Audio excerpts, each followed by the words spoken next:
Okay, everybody. Charlie Kirk was just assassinated. 31 years old, shot in the neck at a rally. Charlie Kirk was one of the most reasonable voices. Let me be clear about this. He wasn't some crazy radical. He wasn't preaching for the destruction of other people's lives. He wasn't even contentious in the pointless way that so many other speakers are, just for clicks. He wasn't insulting people. He wasn't bringing on stupid people so he could make fun of them. One of the most reasonable men on the conservative side, and he even wasn't that conservative. A huge part of the conservative side didn't like him because he was too moderate and too liberal in some ways. And he was just assassinated. Saw the video. There was about a 30-minute delay, maybe an hour delay in between seeing the first video and hearing that he had died. I assumed that he had died because I grew up with the internet. I've seen countless people shot. And so I know what it looks like when someone gets shot and their body goes into like rigor mortis. You know, it looks like they got knocked out where their body goes stiff. And in the videos I've seen, effectively nobody survives when their body responds that way. And it sounds like he got shot in the neck, which means if it was like through one side of the neck and out the other, the exit wound in the neck would have been beyond devastating. The type of wound that people can't help him. There's nothing to be done. I didn't want to make this channel political because that's the fast track to getting your channel obliterated. Because it turns out the people who run these social media companies happen to be of the same political persuasion as the people committing assassinations and other political violence, aka terrorism. But at the heart of this channel, I want to make what I want to make. And right now, it feels like a waste of all of our time to sit around talking about like how to work at home and or how to better use an LLM to write React. This country is on the cusp of civil war. On the absolute cusp. And when moderate voices are being assassinated, how much closer can we get? And this is not a scenario where both sides have equal responsibility. And I absolutely spit on the people who are the radical moderates. You know who I'm talking about because I guarantee everyone who's listening to this video, you have at least one person in your life who, in all other regards, they're one of the most reasonable, intelligent, considerate, thoughtful people you've met. And yet when it comes to politics, they take this stance of unreasonable moderation. No matter how extreme something is, they refuse to condemn it on either side. No matter how extreme. And the sides are simply not equal. I mean, I sincerely wasn't paying attention to politics until maybe like 2014. I was still living, or I had actually just left for China. And then 2015, and then, of course, the 2016 election. But just in the last, let's call it 11 years that I've been paying attention, I have, with my own eyeballs on video, witnessed, I don't know, at least 1,000 incidents of leftist violence, the left attacking. And they don't even have to actually attack somebody who's on the right. They just perceive. The amount of videos where it's a liberal attacking a liberal because one liberal confuses this other person with being conservative, usually because they're white. I mean, at least 1,000 incidents, of terrorism. This is leftist terrorism, political violence. This country is on the knife's edge. The entire Western world is. And I used to be a history teacher, and I've been obsessed with history my whole life. I probably broke the 10,000 hour barrier of historical research before I got out of college. And I didn't even study history in college. It wasn't my major. And I can tell you that one of the most useful thought experiments you can run is you see an event, like a black swan event. Like, for example, let's say an incredibly populist conservative president or presidential candidate being assassinated. That's a black swan event. There's no telling what could happen after that, but you can make some guesses. And here's a little thought experiment. If Donald Trump has had his head blown off on live television in Pennsylvania back when that happened, whatever month that was, what do you think would have happened next? If this was a history book, and it was a history book written in 2075, so this is a good full 50 plus years after the event happened, and this is just history now. You read, and then Donald Trump his head was exploded on national television in front of millions of people in one of the deepest red parts of the country. If we were to play a game predicting what the next few pages would be, if you guess that the next few pages are genocide, a war of extermination, that would be a completely legitimate guess based on the rest of human history. When you look at the power dynamics inside the US, and this is one of the most painful realities for people who again, like, I don't even consider myself a Republican. I've just been forced in this direction because I don't approve of cutting off children's dicks and various other acts of lunacy. I mean, 10 years ago, I was a liberal. I'm sorry, I'm laughing. Things get so bad at a certain point, you either laugh or cry. And I refuse to shed tears about this. So here we are. But one of the most painful things about having this historical contextual understanding is that I've spent the last 10 plus years, especially with family and extended family, because of course my extended family are mostly in New York, which means they're radical liberals. And trying to explain to these people that, well, the historical precedent is when the weak, elderly, and unarmed population picks a fight with the young, strong, armed population, usually it ends in one of these populations ceasing to exist. And that illustrates the last 25 years of politics, as far as I can see in this country. It's the left having absolutely no chance of winning the war that they are instigating. The left is instigating a civil war, and it's only by a fucking miracle that the right hasn't just accepted the offer. That's all it is. That's all it is. The right has effectively a monopoly on the military, the National Guard, the police. They effectively have all the guns, and they have all of the aggressive young men that actually fight wars. If you think it's going to be a bunch of feminist women and a bunch of liberal boomers out there in the trenches, you're fucking insane. It's young, aggressive, 20, 25-year-old men who feel like they have nothing to live for. Those are the men that fight wars throughout history in every society ever. Those are the men who fight wars, and effectively 100% of them are conservative. So as far as I can tell, the liberals are this far away from getting what they are asking for.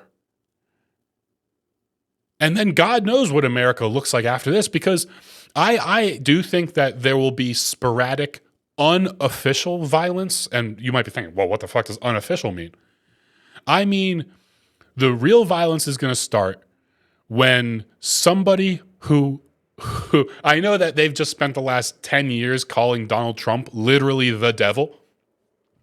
The person that they're going to vote in after Donald Trump is going to be one of the most radical political figures in human history.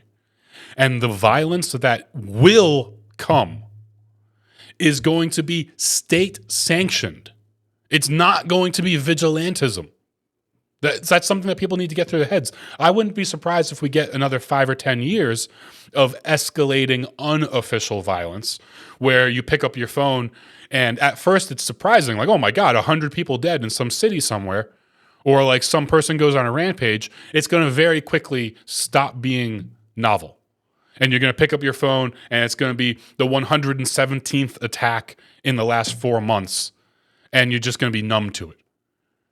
And then that is going to escalate to a point where we're going to have an official process to elect somebody whose state sanctions that violence. And who knows? I mean, this could be a Christian ethno-state in 20 years. And it doesn't feel good to say, I told you so. It doesn't feel good. I wish it wasn't the case. And that's the most frustrating part, is that you're dealing with people who are not only ignorant of the world, which people who live in big cities like New York are. These are some of the most disconnected human beings on the fucking planet. They have no idea they don't know which way is up and down. They don't know anything. They don't even know anything about the country they live in. They produce nothing. I mean, there is no such thing as a liberal state in this country. There's only liberal cities. And that means you drive 20 minutes, even like somewhere like San Francisco, drive 20 minutes or 30 minutes outside of the city, and those people might as well be from Texas or Alabama. They're deeply, deeply conservative, and they fucking hate the people in the cities because the people in the cities treat them like they're subhuman. You know, people in the cities have this extraordinary superiority complex, and they treat people who live rurally like they're bumpkins. Well, those bumpkins control all of the manufacturing. They have all of the food production. They control nearly 100% of the infrastructure. They control effectively all of this country's ability to sustain itself. They have all the aggressive young men. They have all the guns. And they have all the reason in the world to stop supporting cities.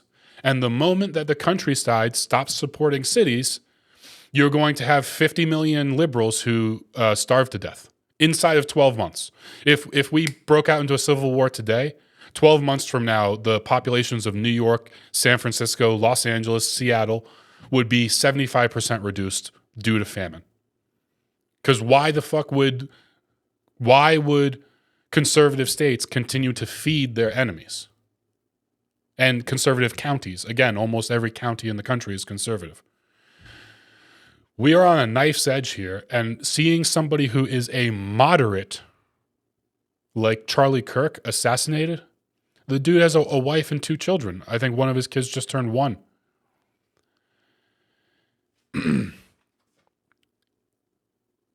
Liberals in this country, they have, I don't know if any kind of debt can ever be repaid. Everybody who's not left of Bernie Sanders has been accused of being a racist, Nazi, homophobe, Islamophobe, crazy, lunatic, insane, stupid bastard. Every other word that you can imagine. Everybody who hasn't towed the Liberal Party line has had their lives affected negatively, and that is the tip of the iceberg. A huge, huge minority of conservatives have had their lives crushed. They've lost family members, they've lost close friends, they've lost jobs, they've had their businesses ruined just because of their political affiliation. This is a war that the side who cannot win has been fighting for the last 10 or 20 years. And one of these days, the side who can win is going to lace up their boots and they're going to win the war. And it's going to be one of the most horrific instances of human brutality in history. And historians are going to look back at it, and you know what they're going to say? They're going to say this with the type of apathy that you can only have when you're 100 or 200 years removed from something. The same way that I can talk about like Genghis Khan killing tens of millions of Chinese people.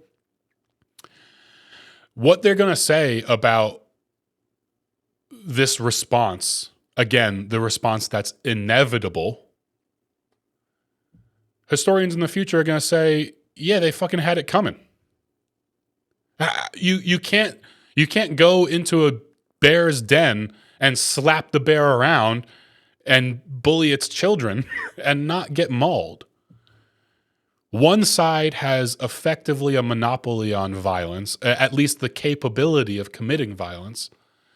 And that side almost entirely, almost comprehensively, is not fighting and is taking a principled stance to not fight because the right doesn't want violence. That has been a continuous trend for the last 25 years. The right does not want violence. But it's only going to get so bad. And we're at a point now where there's literally millions of young, disenfranchised men and a large population of young, disenfranchised men is how you get civil war. In fact, it's one of the most important components. Because if life is a board game and every conceivable demographic is sitting at the table playing the game, everybody is forced to play the game. If you're old, if you're a woman, if you're a child, you have no choice. It doesn't matter how badly the game is going, you have to. But if you're a young man, you can just fucking flip the table over and punch people. You don't have to play. A million 20-year-old men who decide to just go to war, now there's a war. I don't know, man. I don't know where the world's coming. I don't know where we're going to be. But the system that we have now, where the right is just eating shot after shot, because that's what's happening. Everybody who's not a far left radical, frankly, is the right word, is just eating shots on the chin. And there's only so many shots they can take. Right? I think that we avoided a civil war by this much. And again, looking at the extreme disproportionate nature of violent capability, it wouldn't really be a civil war. It would be a genocide. We avoided it by this much when Donald Trump didn't get his head blown off. So how much closer are we now? It's sort of, I mean, it's almost like a doomsday clock. It really is. Today, with the assassination of Charlie Kirk, we got a little bit closer. We got a little bit closer to going back to that thought experiment where you turn the history book page and you're reading, you're like, my God, things are getting bad. My God, things are getting bad in America. And then you turn the page and you go, oh, okay. And then all the food trucks stop coming and 50 million liberals starved to death and another 5 million were dumped in mass graves over the next 10 years. And then the country became a Christian ethno-state for 100 years. That's a pretty reasonable guess. That's a pretty reasonable guess. I'm not even being unreasonable. God knows what unreasonable response looks like. But if this continues, we should expect unreasonable response. I think, there was a lot going on about the Luigi Mangione case a while back. And I insist on taking something I like to do is I like to take the extreme on both sides and ignore the middle. For politics, for example, I think that politicians should be paid billions of dollars. I also think that they should be executed if they make any mistake. And we should be making a social contract with politicians. On the one hand, we will make you grotesquely wealthy, so wealthy that nobody on earth can bribe you at a greater degree. No level of corruption is more profitable than simply doing your job. But on the other hand, if you don't do your job, you die. You can't go to jail. We're never going to fine you. It's like signing a contract with the mafia. You either get paid or die. There's no other options. So this is another area where I want to take the extreme on both sides is with Luigi Mangione. I fully, wholeheartedly condemn people going out and doing vigilantism and killing people. It's fucking horrible. On the other hand, if you're running a company that is profiting off of the death and destruction of millions of Americans, you deserve to die. Like 10,000 more Luigis would actually fix this country, and it would be horrible, but it's undeniably effective. It would be the type of thing where every day we're condemning another horrible atrocity, but that atrocity made material beneficial results. So I don't know. I mean, let me know in the comment section. I'm sorry that I feel like I've condemned this channel by posting this video, but I don't care. I don't know. I hope that this video doesn't get this channel destroyed. I think it likely will, unfortunately. But I'm not going to sit here and talk about React components when the world's on fire. I just can't. I just don't. It's just not going to happen. Anyway, let me know in the comment section below. This is just bananas. Bye-bye.